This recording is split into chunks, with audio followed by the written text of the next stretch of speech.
என்பது கடவுள் தருகிற கொடை. உயிரை வேறு யாரும் தர முடியாது.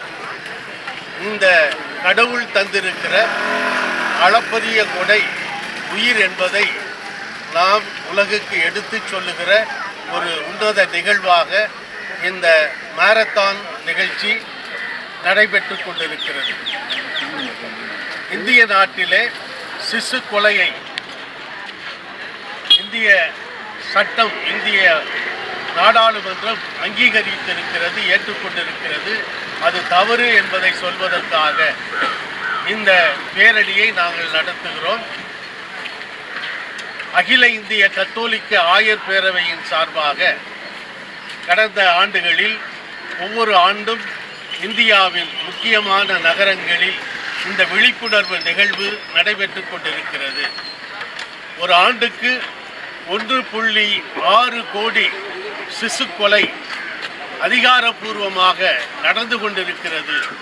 இதை கண்டிக்கும் வண்ணமாகவும் மக்களிடையே உயிர் என்பது எவ்வளவு முக்கியமான கடவுளுடைய பரிசு கொடை என்பதை விழிப்புணர்வை ஏற்படுத்தும் வண்ணமாகவும் இந்த நிகழ்ச்சியை அகில இந்திய கத்தோலிக்க ஆயர் பேரவை இந்த ஆண்டு சென்னையிலே நடத்துகிறது. சென்னையிலே சென்னை மயிலை உயர்மறை மாவட்டம் இதை முன்னெடுத்து நடத்துகிறது. சென்னை மயிலை உயர்மறை மாவட்ட பேராயர் மேதகு ஜார்ஜ் அந்தோணிசாமி ஆண்டகை அவர்களுடைய தலைமையிலே நாங்கள் எல்லோரும் இணைந்து, குருக்கள், துறவியர், முதுநிலை மக்கள் எல்லோரும் இணைந்து இந்த முன்னெடுப்புகளை நடத்தி கொண்டிருக்கிறோம். இந்த மாரத்தான் போட்டியோடு 2 நாள் நிகழ்ச்சி தொடங்கி இருக்கிறது. இதனைத் தொடர்ந்து சென்னை ஸ்டெல்லா மேரிஸ் கல்லூரியிலே 2 நாள் நிகழ்வுகள் நடைபெறுகின்றன. நாளை பிற்பகல் 2 மணிக்கு பொது கூட்ட நிகழ்வு அந்த ஸ்டெல்லா மேரிஸ் கல்லூரி வளாகத்திலே நடைபெறுகிறது.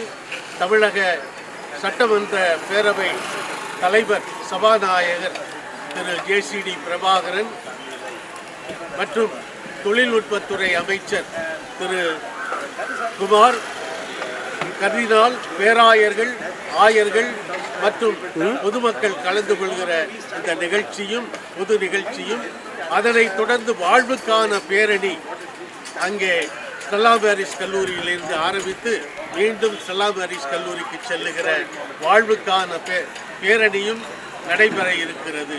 இது மக்களிடையே விழிப்புணர்வை, உயிரை பற்றிய விழிப்புணர்வை, வாழ்வு எவ்வளவு முக்கியமானது என்கிற விழிப்புணர்வை ஏற்படுத்துகிற நிகழ்ச்சி.